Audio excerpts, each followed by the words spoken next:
everyone, my name is Luna and I'm here to give you a mega recap of everything that happened between episode 99 and 118 of campaign 3 of Critical Role, so you can be all caught up before the end of the campaign. This video is brought to you by my patrons. If you'd like to support these recaps, you can do so for as little as $2 a month at patreon.com/Luboffin. Also, it would be a massive help if you could share this recap with any other critters you know who are frantically trying to get caught up. Episode 99. Downfall Part 1. We travel back in time in a 3-part series DM'd by Brennan Lee Mulligan. In a palace made of light called Thankyou, we meet ethereal beings of light. This is a place of beauty and stars and wonder. However, in the Orchard of Possibility, a new fruit grows which brings oblivion and nothingness to the palace, and Thankyou is destroyed. Several of these beings of light fled the palace and arrived in Exandria. Many eons later, during the Calamity, we meet 5 avatars of the Prime Deities in mortal bodies with a plan to infiltrate the flying city of Aor, which has developed technology to shield itself from divine eyes and prevent divine beings from entering. In particular, they are planning to destroy the Factorum Malleus, a weapon that can kill a god. Trist, played by Ashley Johnson, is an avatar of the Everlight. Aidan, played by Nick Marini, is an avatar of the Dawnfather. Emhira, played by Laura Bailey, is an avatar of the Matron of Ravens. Asha, played by Taliesin Jaffe, is an avatar of the Wildmother. And Salaha, played by Abu Bakr Salim, is an avatar of the Archheart. Salaha, who has the form of an Aormaton, escorts the mortals aboard a flying ship. They load on a crate containing a huge earth and ice elemental called the Emissary, who was sent by the Lawbringer and is played by Nashir Dalal. As the ship takes off, Salaha gives the others some amulets which allow them to pass through the Latimus Princeps, the anti-divinity shield around Aor. When they arrive there, they head to an abandoned temple to the gods where they meet Archmage Arcadia, an avatar of the Knowing Mistress. They are also met by 4 other avatars, this time of the Betrayer gods. Father Milo, a priest of the Dawnfather, Tashar, a barbarian woman, Umletta, a halfling rogue, and Zaharsht, a turtle with a shell pierced with hooks and barbs. They have to move quickly because Father Milo reveals that they have been betrayed by a celestial being who has warned the Archmages of Aor of the god's imminent attack. The Factorum Malleus is made up of 3 components: the Erevox Protocol, a protocol that would send the plans of the Factorum Malleus all across Exandria when activated, the Obtenebrator Engine, the engine that is hiding the city from divine sight, and the Latimus Princeps, the anti-divinity shield. They split into 3 teams. Episode 100, Downfall Part 2. The Emissary, Tashar, Asha, and Zaharsht head off to look for the Obtenebrator. As they travel, Asha speaks with the Emissary, asking why the Lawbearer, her wife, didn't come. The Emissary says she would be here if she could, and gives her a seed as a gift from the Lawbearer. They arrive outside the building housing the Obtenebrator, which is in a square with an old dying tree. Asha communes with the tree and helps it grow again, and its roots shoot across the ground and crack open the building, giving them a passageway inside. They find the engine guarded by mages and constructs, and a battle begins. Meanwhile, Salaha takes Emhira and Umletta to their speakeasy, the Ars Elysia, a place where Salaha is almost worshipped by its patrons. Umletta breaks off to investigate, and Emhira and Salaha sit in a booth and discuss the god's own mortality. Salaha confesses that they are tired and wouldn't be against dying. However, Emhira says that she worked too hard to become a god and has no intention of leaving or dying. They then see a cloaked figure at the bar, a Planetar. After they approach him, he tries to flee, but Salaha creates a pocket dimension, trapping him inside. They learn that he came here with his commander Acastriel, a solar of the Dawnfather. Acastriel and others in the Dawnfather's ranks are angry at the Prime Deities making a truce with the Betrayer gods, since their entire purpose is to fight the Betrayer gods' armies. The Celestial then kills himself before he reveals anything else, but Emhira uses Speak with Dead and speaks with the Celestial in her true Matron of Ravens form. The Celestial is awed and afraid and tells her of a hidden elevator that goes to the Factorum Malleus and warns her of a shadow dragon working with Acastriel. He also tells her that the Erevox Protocol is housed beneath the Obtenebrator. The Matron then sends his soul to the afterlife. Back at the temple, Trist finds a prayer book of someone who has prayed in the temple recently and learns that the woman was praying for her son who is ill. Having a hunch that this is important, Trist, Aidan, Arcadia, and Father Milo go to the hospital and meet the woman who was praying, and her name is Archmage Cassida Previn. Trist heals her son, and Cassida, seeing that this is the Everlight, is overwhelmed with gratitude. She tells Trist that she is in charge of the Factorum Malleus project, but she has been secretly working with others who still hold the faith, a group called the Society of Primes. They intend to use the Factorum Malleus to kill the Betrayer gods to help the Prime Deities in this war. Learning that Asha, the Emissary, Tashar, and Zaharsht are in battle, the rest teleport to the Obtenebrator engine, joining the fight and destroying it. Salaha finds the Erevox Protocol, a mechanical construct that is constantly scribing the plans for the Factorum Malleus. Salaha destroys the scribe and takes the plans into their own body. Emhira then casts Arcane Gate back to the Ars Elysia, where they try and work out what to do now that the alarm has been raised. Episode 101, Downfall Part 3. With the Obtenebrator engine down, the other Prime deities begin to manifest outside of Aegor, waiting for the Latimus Princeps to fall so they can begin their assault. Umletta, who snuck off last episode, joins with the group and shows a meeting between Acastriel and two Archmages. Acastriel hands over an amulet that the group surmise is containing something or someone.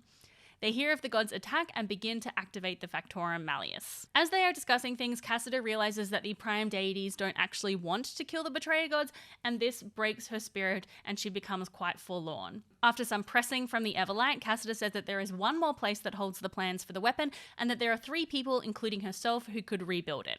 As she shares this information, she realizes that she will likely die and pleads with the gods not to destroy the city. The Prime deity avatars promise that they will try.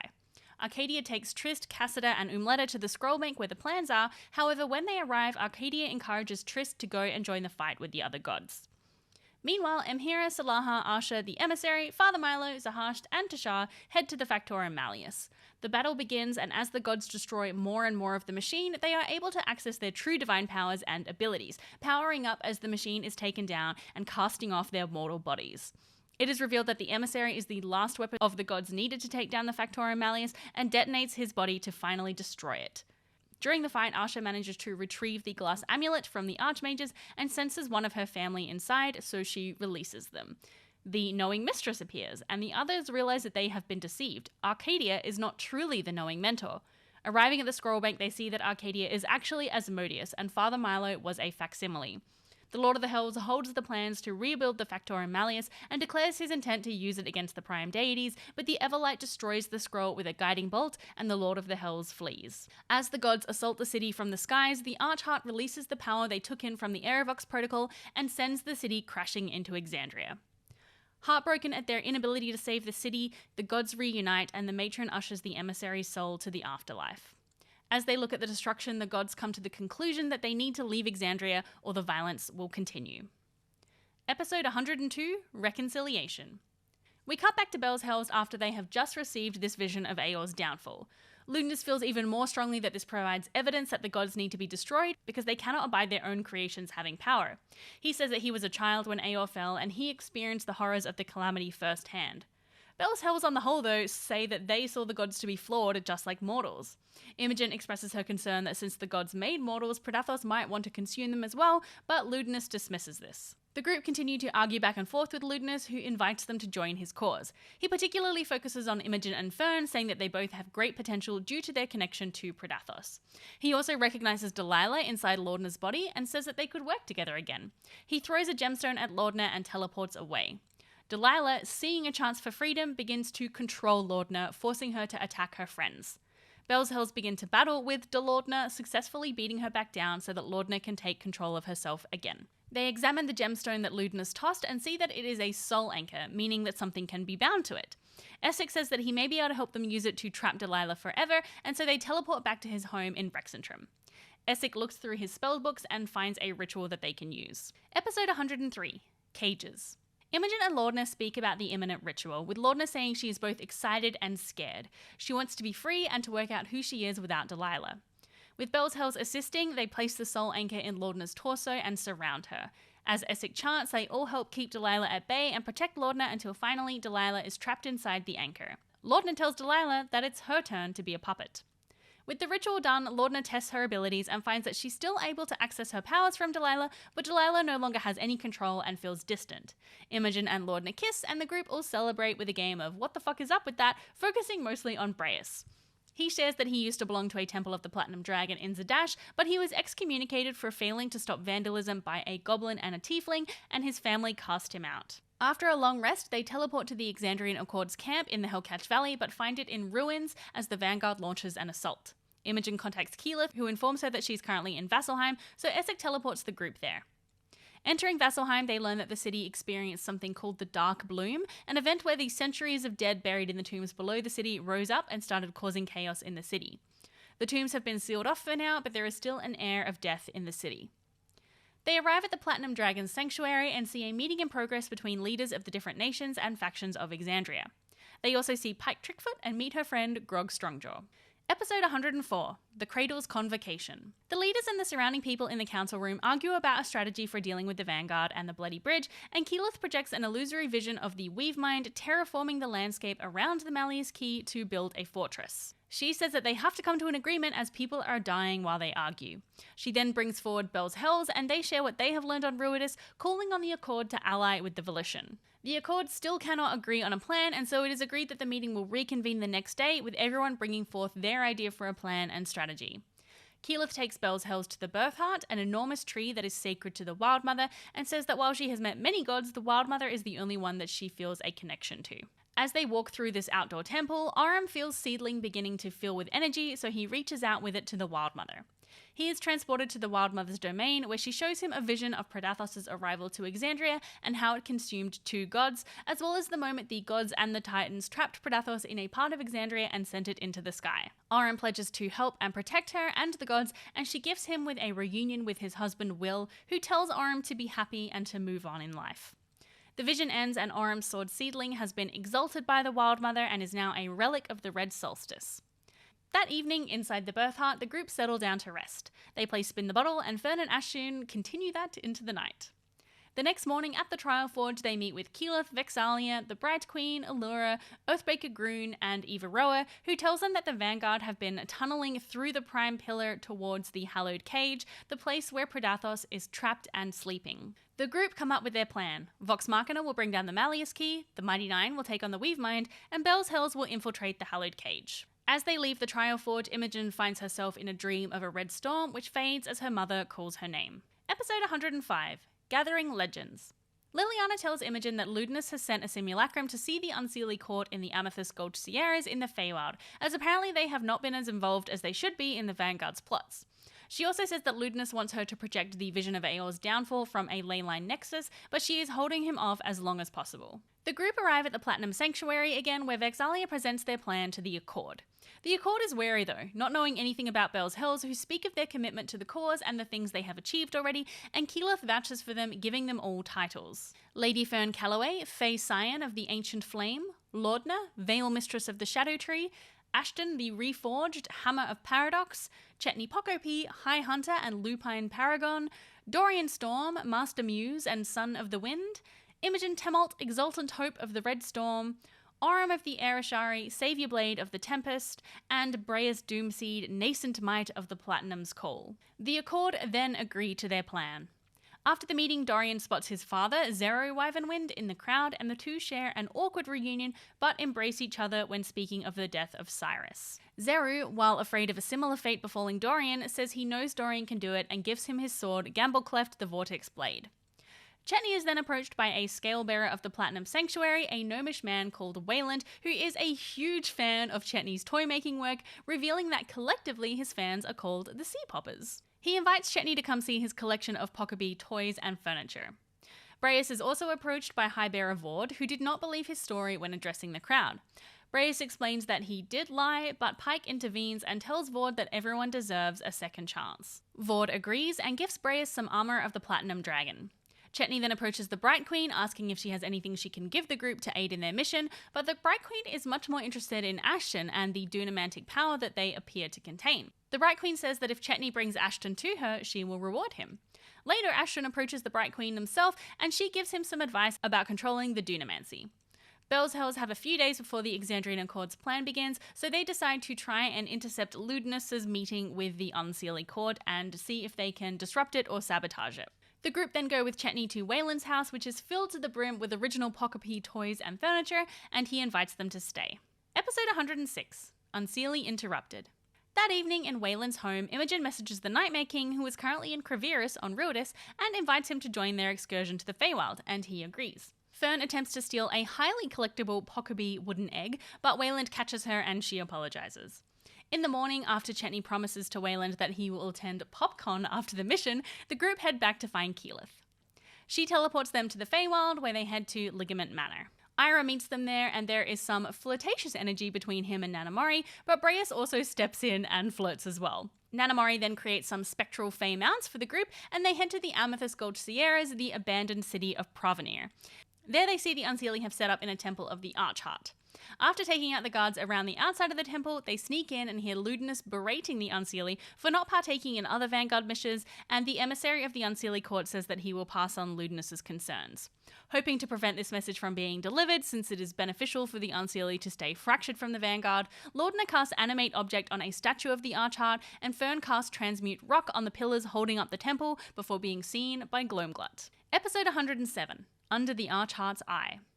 A battle breaks out and Fern calls out to her father, Sorry Lord Zathuda, telling him that Ludinus is lying, and shows the emissary Ludinus's journal, showing that he has been draining Fae with the Quintessence Array for centuries.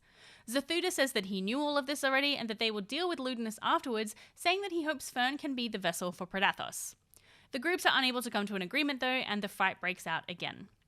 The temple begins to crash around the group as they all make an escape, bringing the unconscious emissary and Zathuda with them.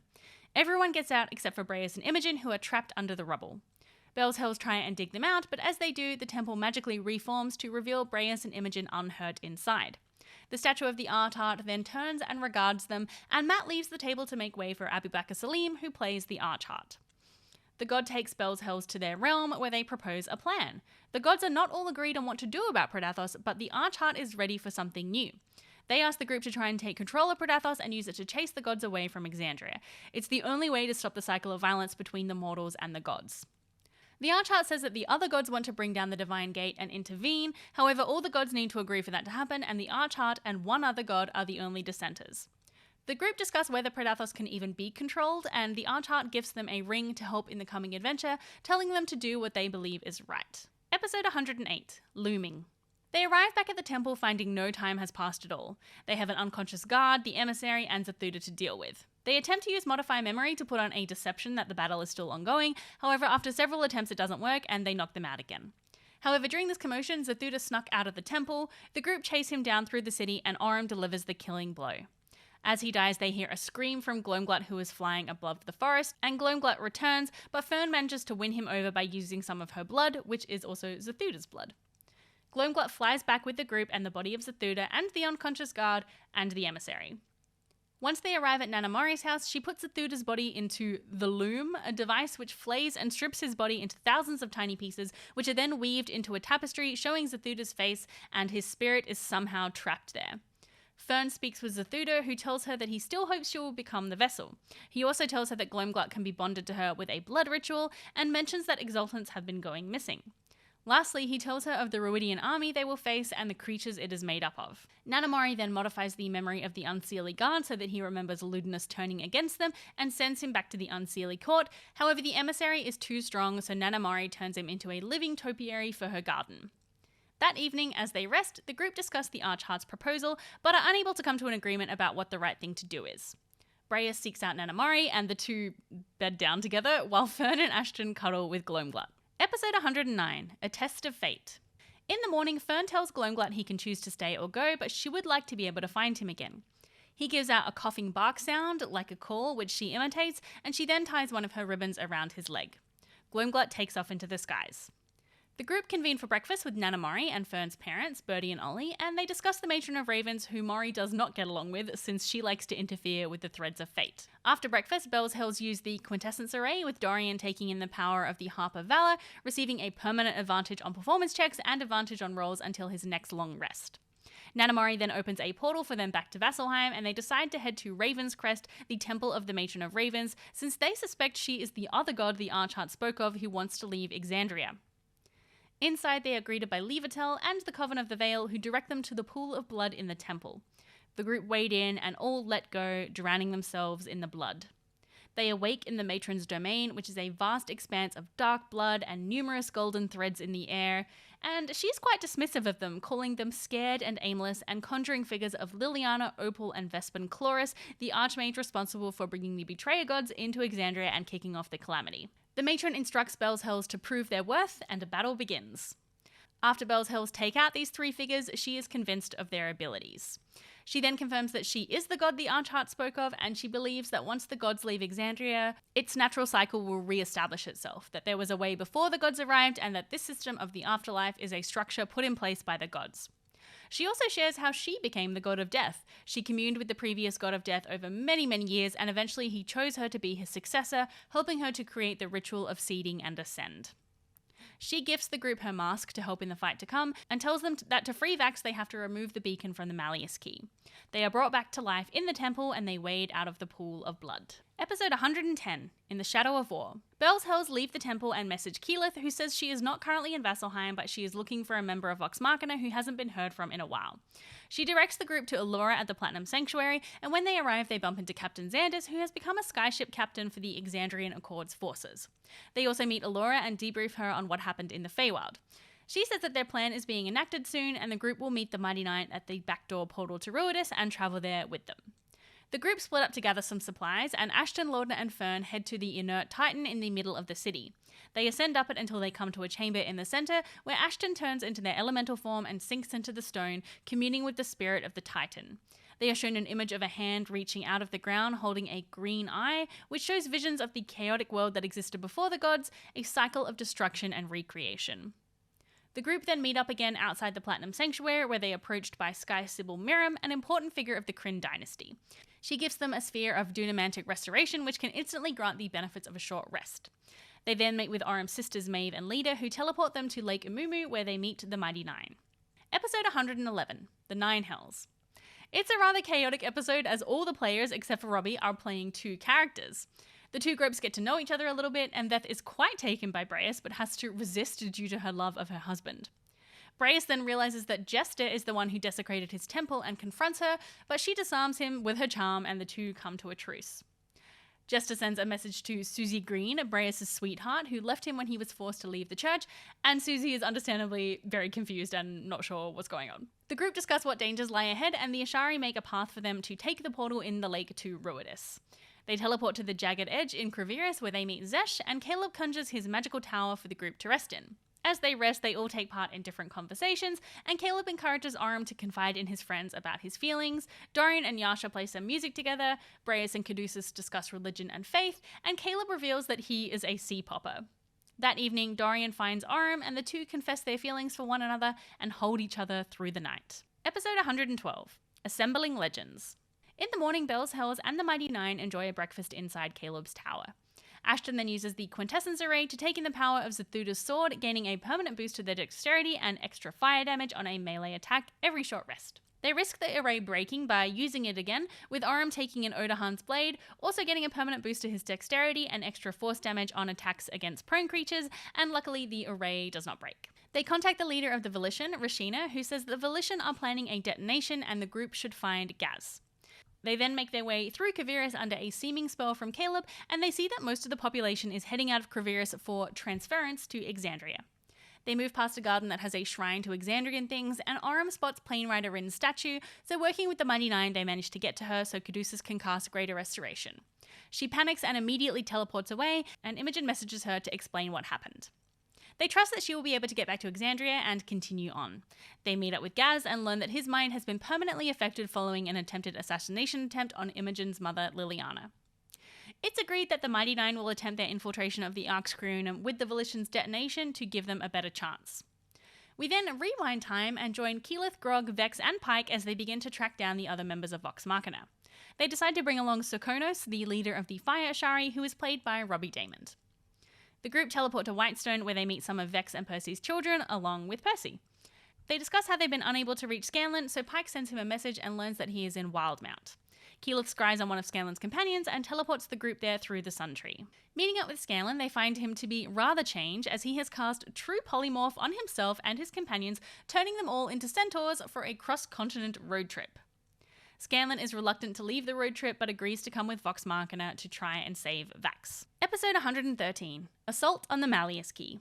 Vox Machina teleports back to Vasselheim, where Exandria's forces are amassing, ready for teleportation to the Hellcatch Valley once word is received from Belle's Hells on Ruidus. The next morning they arrive at the Heaven's Stair, where they are met by Levitel of the Coven of the Veil, and she says that she would like to join them to free the Matron's champion. Levitel is played by Liam O'Brien, and Sokonos is rather taken with her. As the forces gather, High Hierophant Ophira addresses the crowd, calling on them to fight for their gods. She then invites Keyleth to step forward, who gives a rousing speech encouraging the forces to fuck shit up. The war horns sound and Vox Machina boards a skyship helmed by Captain Xandus. The clerics of Vasselheim conjure a massive portal for all the ships, which are teleported to the Hellcatch Valley.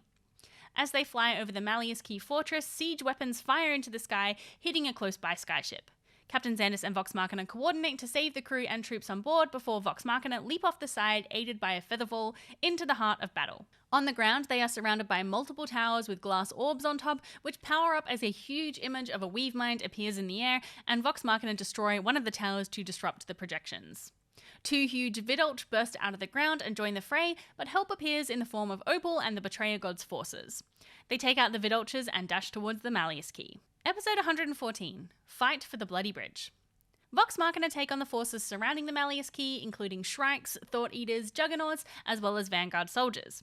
They show off their level 20 abilities, with Levitel summoning a 3-headed white raven to ride, Pike taking to the skies with golden wings, Percy setting off mechanical contraptions, Grog slamming into the towers with his Titanstone knuckles, and Vex shooting from the skies with her bow Fenthras.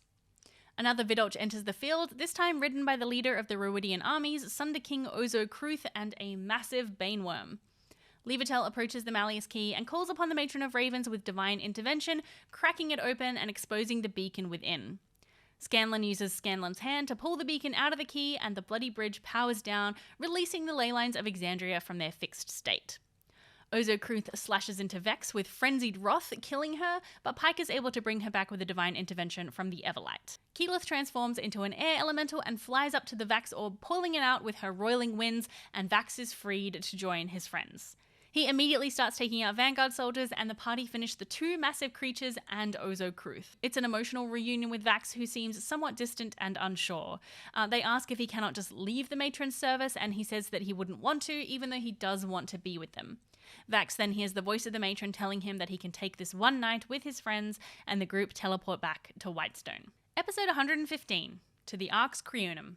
We cut back over to Ruidus and join the Mighty Nine and Bel's Hells again in Craveris.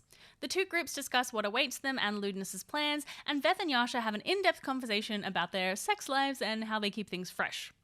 The groups then separate to their own individual missions, and as Bel's Hells leave, Orin pulls Dorian aside and the two kiss. As the group depart, Imogen is suddenly thrust into a vision where she hears her mother screaming in pain and sees Ludinus using a new golden quintessence array to take in her power. Horrifyingly, Imogen sees that her mother is crumbling away.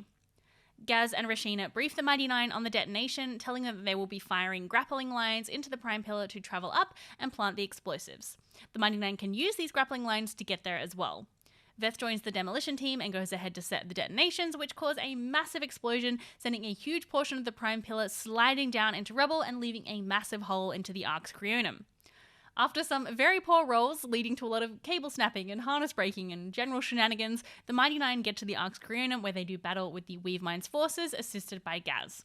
Gaz holds the fort as the Mighty Nine descend into the Arx Creonum. Episode 116, The Weavemind. The Mighty Nine sneak their way through the Arx Creonum, still under Caleb's seeming spell, which has made them all look like Rylorans. After some close encounters with some guards and some strange genetically mutated creatures, the group arrive at the seat of the Weavemind, a massive chamber filled with huge Ruidus glass crystals and a massive crystal arch. Ford begins a conversation with them, and the Weavemind state their intention is to take care of their people and wake the one who sleeps to deliver them to Exandria. The conversation quite quickly devolves into a battle, and the Weavemind demonstrate their powerful psychic abilities, which are enhanced by the Ruidus glass crystals around the room.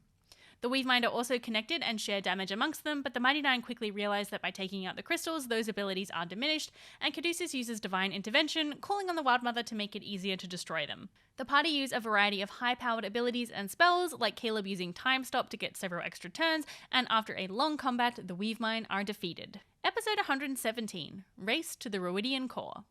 After the Mighty Nine's victory, we rewind time back to the moment Imogen received the horrifying visage of her mother being consumed by Ludinus. She tells Bel's Hells what she saw in a panic, and they quickly rush towards the Prime Pillar. They find an excavation site tunneling down directly alongside the Prime Pillar and successfully deceive the guards into believing that they are taking Fern prisoner and delivering her to Ludinus. As they travel down, they meet the Mycete, who tend the fungal farms below Craveris, and after befriending them, the Mycete show them slides of rock to allow them to quickly travel down, eventually landing in a huge cavern that has a fungal-like growth all over the ceilings and floor. Ashton decides that this is the perfect place to plant the seeds of the All Minds Burn, however, the fungus does not respond well to this and starts closing up all the exits. Fern reaches out and communes with the creature, persuading it that they mean no harm and are friends. The fungus then accepts the seed, which begins to sprout and grow, and the group continue on their way. After sliding down more rock, they find themselves outside the prime pillar, which is much more organically shaped here and also has cracks leading on the inside. They travel down inside the pillar before emerging into another cavern where they find Ludinus siphoning Liliana. Several exaltants surround the two, focusing on an arcane shield. Bell's Hells immediately attack, and Matt informs them that they have 3 rounds until Liliana is destroyed forever. Bell's Hells focus on dropping the concentration of the exaltants holding up the shield, but it is incredibly difficult to do so as they all have advantage, so they instead focus on killing them outright. After a very tense battle, on the final round, they manage to kill all the exaltants, and Dorian casts Force Cage around Ludinus, severing his connection to Liliana and stopping the siphoning process. Imogen pulls Liliana to her and feeds her a healing potion as Ludinus addresses the group, saying it seems like a good time for a chat. Episode 118, The Hallowed Cage. Ludinus speaks to Bell's Hells, once again trying to convince them to join his cause, and while some of the party say they agree with some of the things he's saying, they'll never work with him.